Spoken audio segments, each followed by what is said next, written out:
नमस्कार साथियों। आज हम M.Com final Indian banking system third paper अनिवार्य के लिए आपसे फिर चर्चा करेंगे। नेक्स्ट वीडियो में ओम प्रकाश मीना, सहायक आचार्य, EFM। तो आज का अपना टॉपिक है बैंकों का महत्व या आर्थिक विकास में बैंकों की भूमिका। बैंकों के कार्यों का यदि विस्तृत विश्लेषण किया जाए तो जो अपने पिछले वीडियो में और ई कंटेक्ट में पढ़े हैं, बैंकों का कार्य विस्तृत विश्लेषण किया जाए तो बैंकों का महत्व आसानी से प्रकट हो सकता है। समाज का शायद कोई ऐसा वर्ग होगा जिसे बैंकों की आवश्यकता नहीं होती होगी। अर्थव्यवस्था के सभी पहलू अथवा उत्पादन, विनिमय, वितरण, राजस्व सभी में बैंकों की उपयोगिता होती है। उपभोग बैंकिंग संस्थाएं वस्तुओं को गतिमान करती है, मौद्रिक व्यवस्था में लोचशीलता बनाए रखती है। इनके माध्यम से भुगतानों को सरल बनाया जाता है। आधुनिक युग में बैंक इतने महत्वपूर्ण हो गए हैं कि यदि एक दिन के लिए भी चेक बंद होते हैं तो सभी आर्थिक क्रियाएं रुक सी जाती हैं। अतः स्पष्ट है कि आधुनिक युग में बैंकों का महत्वपूर्ण स्थान है। प्रसिद्ध अर्थशास्त्री विक्सेल ने बैंकों के महत्व को प्रकट करते हुए उनके आधुनिक चलन व्यवस्था का केंद्र बिंदु कहा है। आधुनिक चलन व्यवस्था का क्या कहा है? बैंकों को केंद्र बिंदु। बैंक देश में एक सुव्यवस्थित मौद्रिक प्रणाली का विकास करते हैं, साख की मात्रा का निर्धारण करते हैं। बैंकों की उपयोगिता आधुनिक युग में इतनी अधिक हो गई है कि इन संस्थाओं के बिना अर्थव्यवस्था की कल्पना करना भी कठिन है। अगर अर्थव्यवस्था चलानी है किसी देश की तो बैंकों का होना आवश्यक है।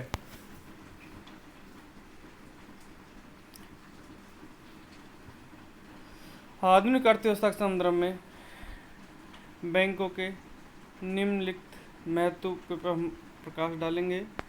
इसमें पहला, बचतों को प्रोत्साहन करना।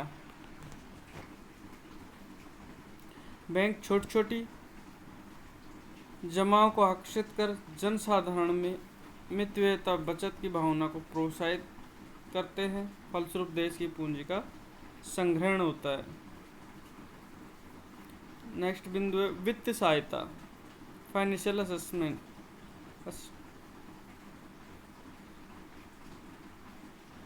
बैंक न केवल वित्तीय कोषों को एकत्रित करते हैं अपितु इन कोषों को ऋण, अग्रिम, नगद साख, अधिविकर्ष, विनिमय बिलों की कटौती इत्यादि के माध्यम से अर्थव्यवस्था के विभिन्न क्षेत्रों में वित्त सहायता के रूप में निरंतर प्रभावी करते हैं। इस प्रकार बैंकिंग संस्था न केवल आर्थिक साधनों को एकत्रित करने में सहायक होती है अपितु वे इन साधनों का उपयोग उत्पादक क्षेत्रों में कर राष्ट्र की आर्थिक प्रगति में योगदान करती हैं। इस संबंध में ऐसी टॉम्स, एक अर्थशास्त्री हैं, का कथन है कि बैंक ऋण देने योग्य पूंजी कोषों का एक बड़ा संग्रहालय है। बैंक क्या है? ऋण देने योग्य पूंजी कोषों का क्या बड़ा संग्रहालय है, जिसमें विभिन्न साधनों दिशाओं से अनवरत रूप से पूंजी एकत्रित होते हैं। विभिन्न साधनों से अनवरत रूप से पूंजी का संग्रहण होता है, एकत्रित होती है और इन संग्रहालय से पूंजी का प्रभाव विभिन्न क्षेत्रों में होता है। और जो पूंजी संग्रहण होती है उसका संग्रहालय से पूंजी का प्रभाव विभिन्न क्षेत्रों में किया जाता है। जैसे विभिन्न क्षेत्रों में होता रहता है, जैसे व्यापार, उद्योग रूपी जहाज को गति प्राप्त होती है। बैंक साहसियों को वित्त सहायता तथा व्यापार व वाणिज्य की सेवाएं प्रदान कर एक महत्वपूर्ण उत्पादक कार्य संपादित करता है। अगला है पूंजी कोषों का एकीकरण। बैंकिंग संस्थाएं अपनी सामान्य व्यावसायिक क्रियाओं के अंतर्गत जनसाधारण की वस्तुओं को बैंक जमाओं के रूप में संग्रहित कर पूंजी कोषों का एकीकरण को संभव बनाती है। इस प्रकार से व्यक्ति व समूह वस्तुओं को एकत्रित कर पूंजी निर्माण की प्रक्रिया में सक्रिय सहयोग प्रदान करती है। उद्योगों का विकास।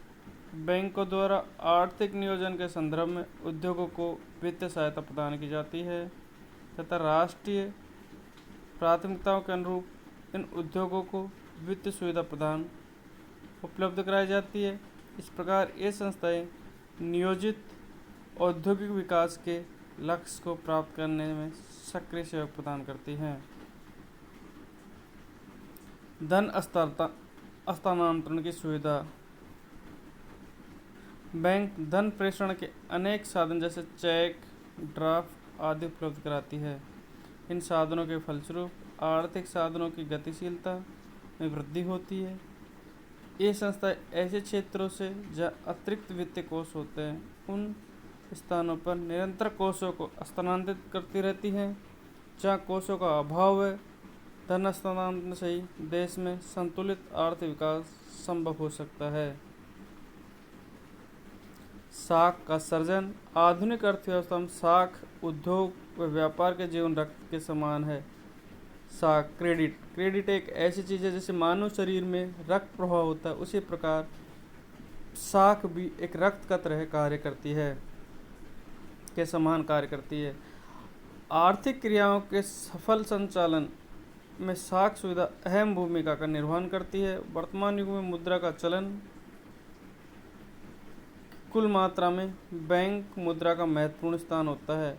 सभी प्रकार के सौदों के भुगतान के लिए बैंक मुद्रा अर्थात चेक, ड्राफ्ट आदि का प्रयोग किया जाता है। अंतर्राष्ट्रीय विदेशी व्यापार में भी बैंक मुद्रा का विशेष और महत्वपूर्ण स्थान होता है। बैंक ऋणों का मुद्रीकरण करते हैं। बैंक अन्य लोगों के ऋणों के बदले में अर्थात प्रतिभूति प्राप्त कर मांग जमाएं उत्पन्न करते हैं। बैंक ऐसी प्रतिभूतियों को स्वीकार कर लेते हैं जिन्हें अन्य व्यक्ति इसलिए स्वीकार नहीं करते क्योंकि उन्हें ऋणियों की साख और प्रतिष्ठा के संदर्भ में पूर्ण जानकारी नहीं होती है। इस प्रकार बैंक इन प्रतिभूतियों को स्वीकार कर ऋणों को स्वीकृति प्रदान करते हैं। बैंकों द्वारा सर्जित बैंक मुद्रा का उपयोग उद्योग व्यापार की द्वितीय आवश्यकता की पूर्ति हेतु किया जाता है। व्यापारिक क्रियाओं का विस्तार। बैंकिंग संस्थाओं की साख विस्तार की नीति न केवल मूल्यों की स्थिरता बनाए रखने में सहायक होती है अपितु वह आर्थिक एवं व्यापारिक क्रियाओं के विस्तार पर भी व्यापक प्रभाव डालती है। साख की मात्रा के अधिक या कम किए जाने की स्थिति में व्यापारिक क्रियाओं में भी वृद्धि या कमी होती है। अतः संक्षेप में ये कहा जा सकता है कि व्यापारिक क्रियाओं के विस्तार में बैंकिंग संस्थाएं विशेष सहयोग प्रदान करती हैं। स्पष्ट है कि आधुनिक अर्थव्यवस्था के संचालन में बैंकिंग संस्थाएं एक महत्वपूर्ण धुरी के रूप में कार्य करती हैं। बैंकिंग संस्थाएं जमाओं के रूप में धन का एकत्रित कर उन्हें उत्पादन में विभिन्न क्षेत्रों में निरंतर प्रभावित भी करती है। उन्नत बैंकिंग प्रणाली के अभाव में आर्थिक विकास की कल्पना भी नहीं की जा सकती है। आर्थिक विकास का इतिहास इस तथ्य का भी साक्षी है कि किसी भी राष्ट्र के आर्थिक विकास और बैंकिंग प्रणाली में एक गहरा संबंध होता है। इस संबंध में स्टीफेन ब्रेन का कथन बहुत ही उपयुक्त प्रतीत होता है। उनके अनुसार बैंक उस तरल पूंजी के संरक्षक एवं वितरक होते हैं। बैंक उस तरल पूंजी के संरक्षक एवं वितरक होते हैं जो हमारी औद्योगिक व्यापारिक क्रियाओं जीवन के रक्त के समान है, जो हमारे औद्योगिक व्यापारिक क्रियाओं के जीवन रक्त के समान है तथा जिसके विवेकपूर्ण प्रशासन पर राष्ट्र का आर्थिक कल्याण निर्भर करता है। अतः बैंक आधुनिक युग में समाज के हर वर्ग को चाहिए। आधुनिक युग के समाज में हर वर्ग को चाहिए। कमजोर हो, उच्च आय वर्ग हो, नौकरी पेशा वर्ग हो, व्यावसायिक वर्ग हो, व्यक्ति या सरकार, सभी के लिए अत्यंत उपयोगी संस्था बन गई है बैंक। धन्यवाद।